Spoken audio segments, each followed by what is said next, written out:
Hi guys, welcome to వాళ్ళ talks. ఈరోజైతే capsicum fry చేయబోతున్నాను అనమాట. ఈ క్యాప్సికమ్ ఫ్రై కోసం మనం బాండిలో కొంచెం ఆయిల్, ఒక స్పూన్ జీలకర్ర, ఒక స్పూన్ ఆవాలకి చిట్టుపట్టమని కట్ చేసుకుని క్యాప్సికమ్ వేసుకొని ఫ్రై చేసుకోవాలి. క్యాప్సికమ్ ఎలా అంటే ఇలా వెజ్గానే అలా ఫ్రై అయిపోతాయి అనమాట. అట్లీస్ట్ ఒక 5 మినిట్స్ అయితే పడుతుందంటే 5 మినిట్స్లో మనకి ఫ్రై అనేది రెడీ అయిపోతుంది. ఇదైతే బ్యాచిలర్స్కి చాలా అంటే చాలా బాగా యూజ్ అవుతుంది.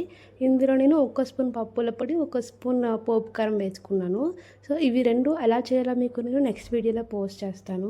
ఇవి వేసుకుంటేనే ఈ క్యాప్సికమ్ ఫ్రై టేస్ట్ అనేది చాలా బాగా వస్తుంది. కారం వేసిన తర్వాత ఒక 2-3 మినిట్స్ అలా ఫ్రై చేసుకుంటే మన క్యాప్సికమ్ ఫ్రై అనేది రెడీ అయిపోతుంది. టేస్ట్ ఉంటుంది గైస్, ట్రస్ట్ మీ, సూపర్ అంటే సూపర్ ఉంటుంది.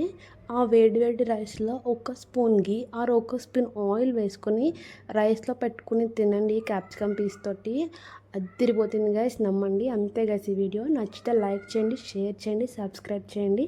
మళ్ళీ వీడియోలో మళ్ళీ కలుద్దాం. Bye guys.